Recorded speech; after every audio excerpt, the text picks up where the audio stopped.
Bienvenidos a esta conversación sobre la eficacia y la seguridad de la vacuna del virus del papiloma humano en el año 2019.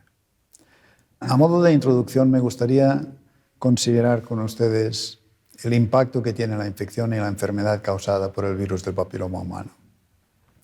En este análisis de cerca de 1 millón de mujeres con citología normal, se puso de manifiesto que un 12% de la población mundial, a pesar de tener una citología normal, era portadora de un virus de alto riesgo con potencial carcinogénico.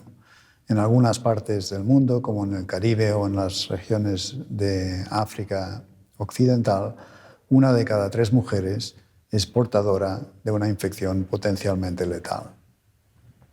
Conocemos bien la historia natural de la infección y la enfermedad. Esta es una infección de transmisión sexual muy frecuente en las edades jóvenes. Después del inicio de las relaciones sexuales hay un pico considerable de infecciones, la mayor parte de las cuales se resuelven de forma espontánea. Entre 1 y 2 décadas más tarde aparecen las primeras lesiones precancerosas en mujeres que no han conseguido resolver la infección y todavía 1 o 2 décadas más tarde aparece el cáncer. Este periodo de latencia extraordinario entre la infección y la enfermedad es una de las mayores barreras que tenemos en demostrar la capacidad de protección frente al carcinoma invasor. Desde el punto de vista numérico, las estimaciones actuales indican que cerca de 630.000 casos de cáncer todos los años se producen asociados a las infecciones por el VPH. Ciertamente, el cáncer de cérvix es el más importante, con cerca de 600.000 casos, pero también los cánceres de vulva y de vagina, los cánceres anales en ambos géneros y el cáncer de pene masculino, y más recientemente estamos investigando el rol de estas infecciones en los tumores de la orofaringe predominantemente masculinos. De los 630.000 casos, 80.000 ocurren en poblaciones europeas y 54.000 en varones. En los países desarrollados, donde se han introducido los programas de cribado de una forma generalizada, el volumen de casos de lesiones preneoplásicas que requieren seguimiento y tratamiento es considerablemente mayor que el de tumores invasores. En esos 30 países europeos estimamos la aparición de 50.000, 52.000 casos de cáncer todos los años, pero cerca de 6 millones de lesiones precancerosas. Desde este punto de vista, la evaluación de las indicaciones y la penetrancia de la campaña de vacunación debe considerar la carga social y la carga sanitaria que representan estas lesiones precancerosas. Esta vacuna, la vacuna del VPH, es compleja y se diferencia de lo que conocíamos típicamente como la prevención de las infecciones agudas. En el modelo, por ejemplo, del sarampión, y en este caso lo ilustramos con una imagen que recuerda el brote que hubo en torno a la zona de Disneyland. En este modelo tenemos un virus, tenemos una enfermedad y tenemos un periodo de latencia muy corto entre la infección y la enfermedad.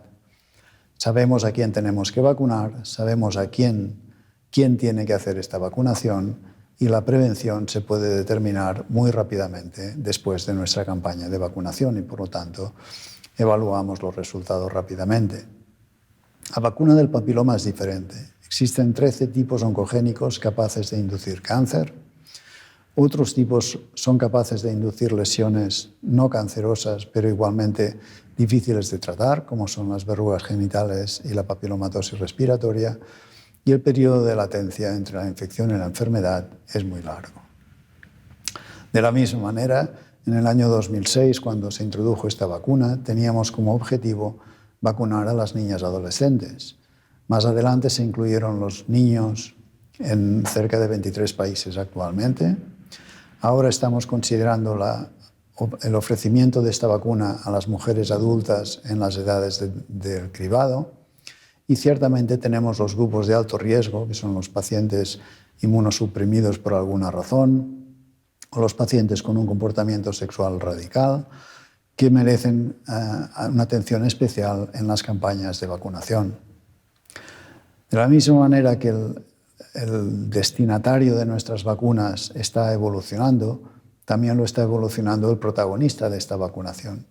Están los pediatras, las gentes de enfermedades de transmisión sexual, las enfermedades infecciosas en general, los ginecólogos y los participantes en los programas de cribado, los vacunólogos y los participantes y líderes de los programas de vacunación y, en última instancia, incluso los oncólogos. El periodo de latencia entre la infección y la enfermedad nos ha obligado a trabajar con medidas subrogadas de eficacia y, por lo tanto, los primeros resultados que tenemos sobre la eficacia de la vacunación hacen referencia a la interrupción de la infección persistente, de las verrugas genitales, de las lesiones preneoplásicas, y únicamente ahora empezamos a tener los primeros indicios de que efectivamente vacunar adolescentes es capaz de prevenir cánceres en la edad adulta. La vacuna del VPH no tiene un problema de seguridad, pero tiene un problema de comunicación. Esta es una enfermedad con un estigma. La asociación con el comportamiento sexual, cuando estamos hablando de niñas adolescentes y de niños adolescentes, es difícil de gestionar y fácilmente malinterpretable en términos de las indicaciones. De esta manera, en algunas partes del mundo hemos tenido conflicto con posiciones religiosas, con posiciones sectarias, que discuten el valor de la libertad individual para elegir la vacunación, enfrentados a las recomendaciones oficiales de la sanidad y eventualmente la obligatoriedad de la vacunación. Pero es que esta vacuna interviene además en un tumor para el cual tenemos bien establecidos sistemas de prevención secundaria, como es el cribado para cáncer cervical. Y esto ha promovido o ha facilitado la creación de teorías de conflictos de interés, en el cual diferentes profesionales argumentan en relación a la indicación y a la penetrancia y, sobre todo, a la manera de coordinar los programas de vacunación con los programas de cribado. Para acabar de complicar la situación, tenemos el desarrollo de las posiciones claramente antivacunales, amplificadas por las potencialidades de la red, que permiten generalizar de una forma masiva e indiscriminada rumores y noticias en detrimento de la vacunación, que jamás necesitan una documentación eficiente ni pueden ser eventualmente comprobadas. De hecho, estamos, como en tantos otros aspectos de la vida, en una discusión entre el valor de la información y el valor de la opinión. Las opiniones son libres y no necesitan demostrarse, mientras que la ciencia trabaja con datos y con datos reproducibles. ¿Cuáles son algunos de los argumentos típicos de las posiciones escépticas con respecto a la vacunación VPH? Pues ciertamente la primera es que ya tenemos el screening, y es un argumento que es hasta cierto punto limitado a los países desarrollados donde existen programas de screening, pero perciben el cáncer de cuello como una enfermedad de baja prioridad. Sobre un mapa mundial de la incidencia de cáncer de cuello por regiones, vemos que el rango entre los países de menor riesgo y los países de mayor riesgo puede multiplicarse hasta 10 veces. Ciertamente hay un gap socioeconómico en el cual identificamos los países de mayor riesgo en zonas muy desproveídas en África, Latinoamérica y en Asia, y las incidencias más bajas las observamos en países como los escandinavos, donde los programas de cribado han estado operacionales durante las últimas décadas. Otro de los argumentos esgrimidos en contra de la indicación de la vacunación por VPH es que la prevención del cáncer de cérvix, que en este caso es la indicación principal para la cual estamos vacunando, todavía no se ha probado, y por lo tanto argumentan que se trata de una vacuna todavía experimental cuya efectividad necesita demostrarse. En estos momentos tenemos 3 vacunas en el mercado, todas ellas cubriendo los papilomas 16 y 18, que en conjunto explican el 70% de los casos de cáncer de cuello uterino. Actualmente estamos introduciendo la vacuna de 9 tipos, cuya espectro de protección alcanza hasta el 90% de los tumores de cuello uterino.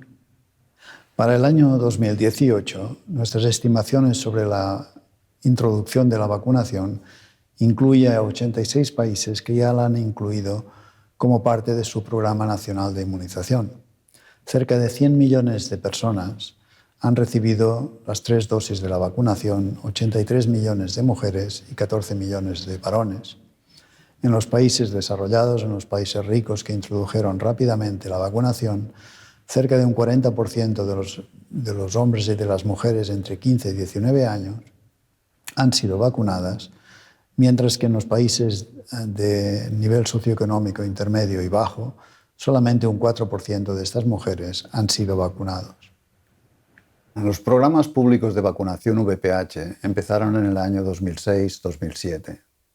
En el año 2016 se analizaron los primeros 10 años de lo que se denomina experiencia en el mundo real. Significa ya en condiciones prácticas de vacunación poblacional masiva. En este análisis de la vacuna cuadrivalente, las reducciones máximas reportadas por los estudios específicos indicaban que la prevalencia de los tipos vacunales incluidos en la vacuna se había reducido en un 90%. Las verrugas genitales causadas por los papilomas 6 y 11 se habían reducido en un 90%. Las lesiones cervicales de alto grado en un 85% y las lesiones anales, vulvares o vaginales preneoplásicas en un 80%. Tenemos también informaciones preliminares que nos indican una reducción importante de la papilomatosis respiratoria del recién nacido y de los niños en menos de un año, causadas por el papiloma 6 y 11 transmitido de la madre al niño durante el acto del parto. Y tenemos también las primeras indicaciones de que las cohortes vacunadas tienen una reducción significativa de los casos de cáncer de cuello. Más importante todavía, estos análisis permitieron analizar la protección de grupo a partir de la cual, cuando se alcanza un cierto grado de cobertura vacunal de las mujeres, encontramos también un efecto protector en las mujeres no vacunadas e incluso en los varones que no habían sido vacunados.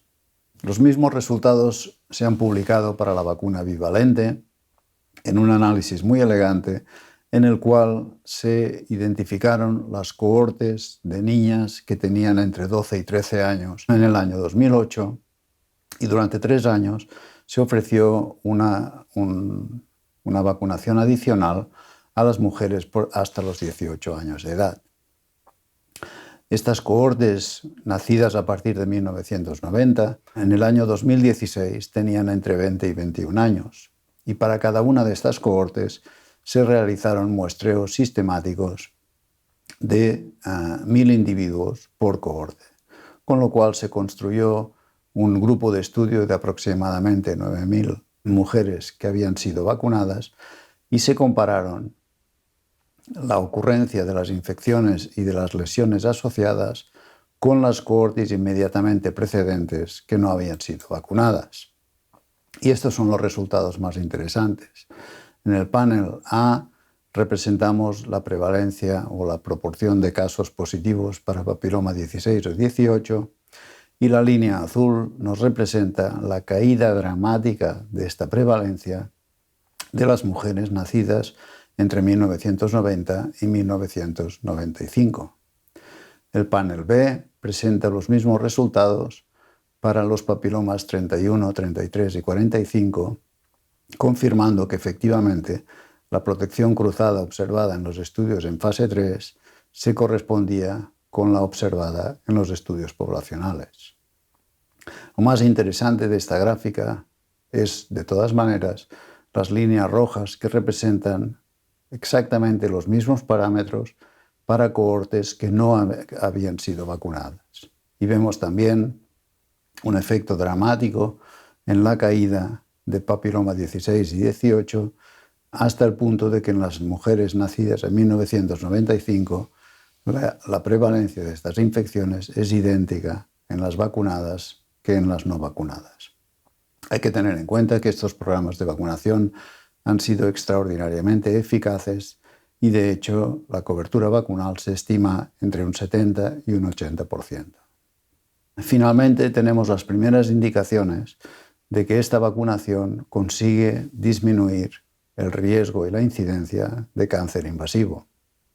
Los países nórdicos en Europa tienen un sistema de registro de tumores muy sofisticado, de tal manera que permiten cruzar cualquier información con el hecho de desarrollar o no desarrollar algunos tipos específicos de cáncer. Y en este estudio en particular se reclutaron todas las mujeres que habían entrado en los estudios en fase 3 con cualquiera de las dos vacunas, y las listas de mujeres vacunadas se contrastaron con el registro de tumores y se compararon la incidencia de lesiones cancerosas en cohortes vacunadas con cohortes inmediatamente precedentes y, por lo tanto, que no habían sido vacunadas. Desde el punto de vista de estimar la eficacia, tenemos el primer nivel que refleja la exposición de las personas a las infecciones por VPH o las infecciones persistentes, cuyo riesgo está claramente demostrado, y la evidencia de que la vacuna protege frente a estas dos evaluaciones es muy consistente, muy satisfactoria y, en este momento, unánime.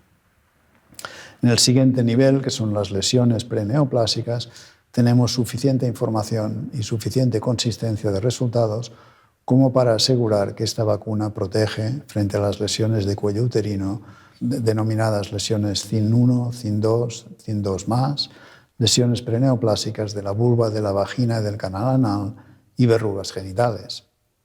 Tenemos parte de la información que necesitamos para confirmar la protección frente a la papilomatosis respiratoria recurrente. Finalmente, el tercero de los niveles a los cuales estamos intentando alcanzar, que es el cáncer invasor, tenemos en este momento las primeras indicaciones de que efectivamente somos capaces de prevenir el cáncer de cuello y eventualmente en el futuro las tendremos para el resto de tumores. En este ejemplo, en la población finlandesa realizaron un análisis en los cuales todas las mujeres que habían participado en estudios en fase 2 y en fase 3 con ambas vacunas fueron seguidas pasivamente por el sistema de registro de cáncer que cubre la población finlandesa. Y en este caso acabaron generando dos grupos de mujeres que habían sido vacunadas, 9.500, y un grupo de control de mujeres entre 14 y 17 años que no habían sido vacunadas. En total, compararon la incidencia de cáncer en 66.000 personas año en el grupo de las vacunadas y 124.000 personas año en el grupo de los controles. Y como ven ustedes en la gráfica, en ese intervalo aparecieron 10 casos de cáncer asociados al VPH, todos ellos en el grupo de control, con el impacto máximo en el cáncer de cuello uterino, 0 casos en las vacunadas y 8 casos en el grupo de control. La estimación de la eficacia vacunal global era de un 100% y esta es la primera indicación de que efectivamente la respuesta que tenemos en todos los intermedios, los subrogados de cáncer de cuello, se cumplen y nos permiten anticipar que en un futuro inmediato esta confirmación será la prueba final de que nuestra intervención es capaz de proteger frente al cáncer. El tercero de los argumentos importantes en la campaña antivacunación por el VPH es la seguridad. En este caso, se argumenta que esta vacuna es todavía experimental y que hay problemas de seguridad que no han sido adecuadamente analizados. De nuevo, aquí el peso de la información debe primar sobre el peso de la opinión. En el peso de la información tenemos más de 100.000 individuos que han participado en ensayos controlados randomizados, cerca de 240 millones de dosis distribuidas y más de 100 millones de personas vacunadas. Han habido 8 revisiones internacionales por la Organización Mundial de la Salud de la seguridad vacunal, analizando todas las sospechas de que algún efecto secundario se podía haber producido. En 62 países la vacunación está introducida en su programa de rutina de vacunación traduciendo los análisis que 62 equipos asesores de los ministerios de salud han hecho sobre la seguridad vacunal, y en 23 países ya tenemos la vacuna introducida entre los varones en las mismas edades que estábamos vacunando a las mujeres. Globalmente hay una opinión unánime y sin fisuras que soportan la continuación de los programas de vacunación y han declarado a la vacuna completamente segura. Los únicos efectos secundarios genuinos que se asocian a la vacunación es el dolor en el sitio de la inyección y, en algunos casos, mareos o desmayos en el curso del acto de vacunación. Estos son efectos secundarios que efectivamente reconocemos en la mayor parte de las vacunas, que no tienen mayores implicaciones para la salud, son leves y de corta duración y son más directamente atribuibles al hecho de la vacunación que a la vacuna en sí. Pero veamos cómo se evalúa la seguridad vacunal según los criterios de la Organización Mundial de la Salud, que son muy comparables a los que utilizamos en epidemiología para intentar identificar las asociaciones causales entre los factores de riesgo y el cáncer. Y ahí tenemos la asociación temporal, la fuerza de la asociación medida como una dosis-respuesta, la consistencia y la especificidad y la plausibilidad biológica. Veamos cómo aplican en el caso de la vacuna del VPH. Y, en primer lugar, la asociación temporal. En este caso, es inevitable que asociaciones temporales estrictamente coincidentes lo sean por el azar. Y este es el principio que debe guiar la interpretación de los datos.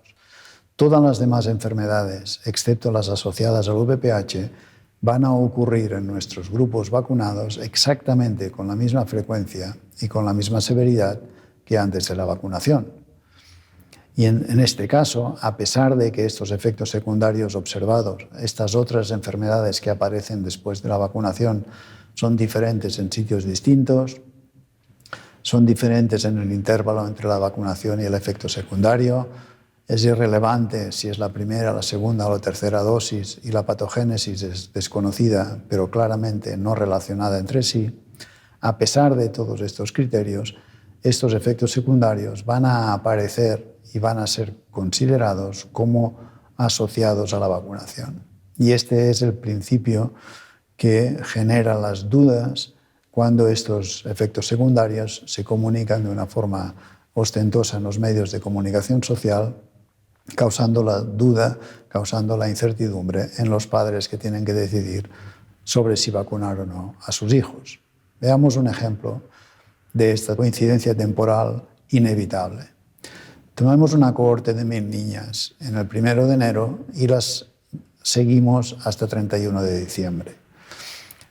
Según las estadísticas estándar de salud de un país europeo, entre estas 1000 niñas, el número de casos de atenciones en servicio de urgencias en adolescentes entre los 9 y los 18 años que acaban en un diagnóstico de diabetes, el número esperado es de 5. Ahora tomemos el azar y distribuyamos 5 casos de diabetes en esta cohorte a lo largo de un año. Puede ser esta distribución o cualquier otra. Y sobre este gráfico sobreimponemos 3 episodios vacunales que incluían a las 1000 niñas. Es inevitable que en estas circunstancias tengamos ejemplos de este tipo o ejemplos de este tipo en los cuales la inmediatez del efecto después de la vacunación favorece la interpretación de que lo uno ha causado la otra. Cuando claramente, si el número de casos de diabetes en una cohorte de adolescentes se mantiene en 5 por 1000, no estaremos observando ningún aumento de los casos que nos hiciera sospechar un efecto secundario después de nuestra campaña de vacunación. El segundo de los criterios importantes es la dosis-respuesta. Este criterio lo que nos dice es que si realmente hay un efecto genuino secundario a la vacunación, como más vacunas pongamos, más deberemos observar este efecto secundario. Desde ese punto de vista, es importante la información que nos facilita el sistema VAERS. El sistema VAERS es una disponibilidad, organizada en los Estados Unidos que permite a cualquier persona, a cualquier médico, a cualquier enfermera, a cualquier familiar, a cualquier individuo que ha sido vacunado, de comunicar la sospecha de que ha habido un efecto secundario. Las barras rojas representan el número de comunicaciones al sistema PAERS después de la introducción de la vacuna del VPH en 2006-2007. Como ocurre con prácticamente todas las vacunas, cuando estas son nuevas para la población y son nuevas para el sistema sanitario, cualquier indicio de algo indeseable que ha ocurrido en los días o en las semanas después de la vacunación se comunica como un posible efecto secundario. Con el paso del tiempo, este número de comunicaciones ha ido disminuyendo a un nivel mucho más bajo, de la misma manera que las comunicaciones de efectos adversos importantes. Y en cambio, el número de vacunaciones ha aumentado según lo indica la gráfica en color azul.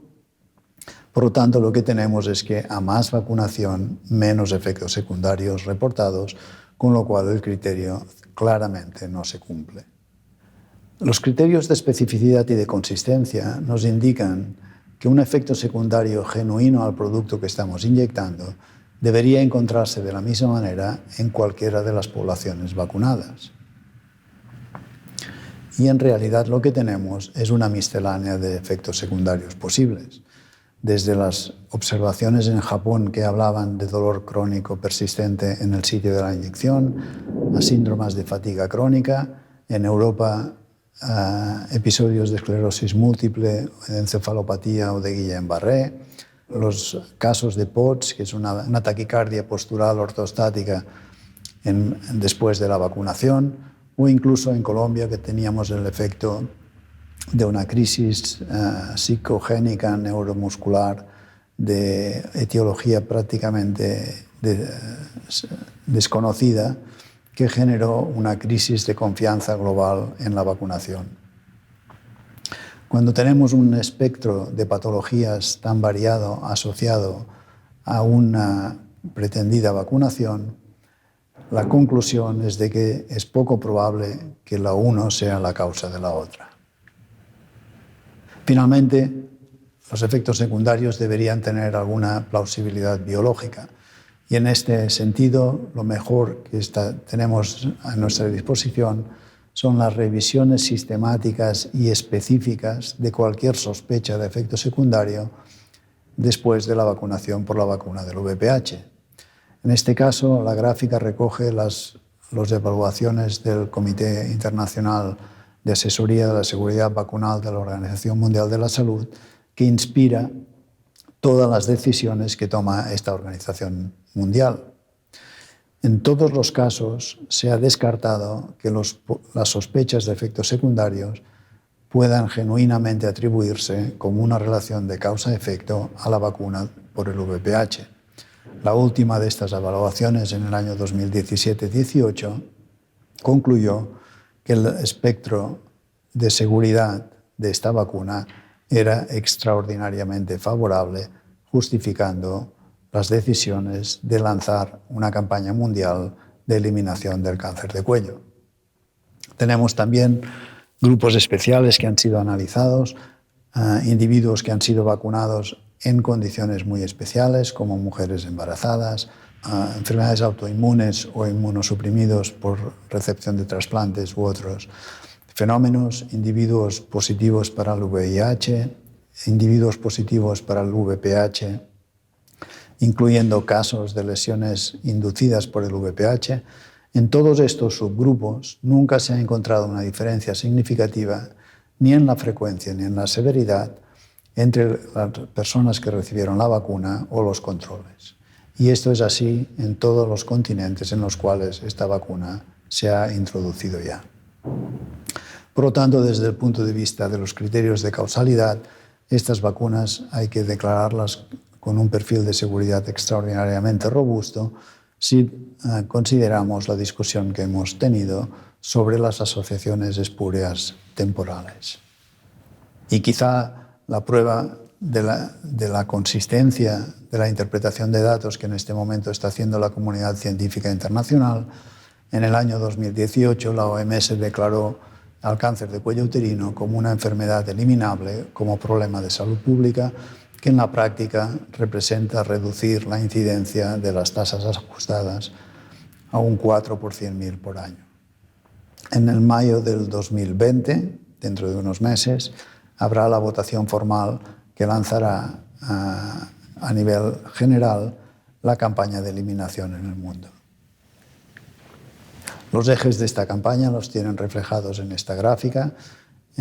Con los niveles actuales de vacunación y de cribado a lo largo de este siglo, las tasas de incidencia de cáncer de cuello prácticamente se mantendrían estables.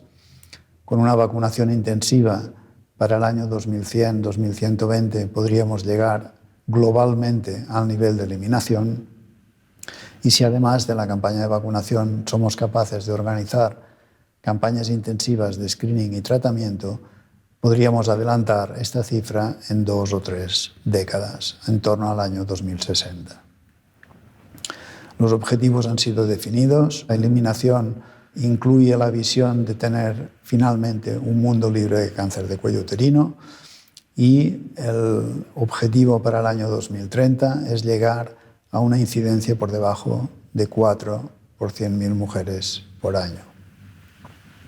Los objetivos intermediarios desde el punto de vista de la intervención es que para entonces, para el año 2030, un 90% de las niñas por debajo de 15 años reciban la vacunación, un 70% de las mujeres reciban una opción de cribado a los 35 y a los 45 años, cribado con VPH para ver si son o no portadoras, y que el 90% de las mujeres que se encuentran con alguna patología, sea en los cribados, sea una patología clínicamente de carcinoma invasor, reciban adecuado tratamiento, incluyendo el tratamiento paliativo.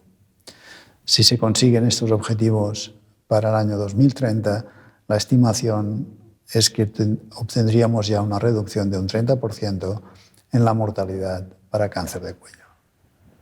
En conclusión, en la sesión de hoy hemos revisado la carga de enfermedad asociada a las infecciones por el virus del papiloma humano, reconociendo que afecta a ambos sexos y que tiene una mortalidad significativa a nivel internacional.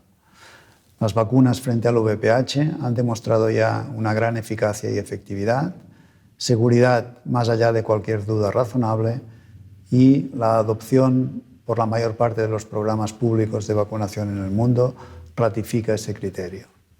La Organización Mundial de la Salud soporta estos esfuerzos nacionales para generalizar la oferta de vacunación a todas las niñas por debajo de los 15 años y de mejorar los programas de prevención secundaria mediante la tecnología de la detección viral en estos grupos de edad. El objetivo definido por la Organización Mundial de la Salud es la eliminación del cáncer de cuello como un problema de salud pública a lo largo de este siglo. Esperamos que esta conversación haya sido de su interés y de su agrado y les agradecemos su atención.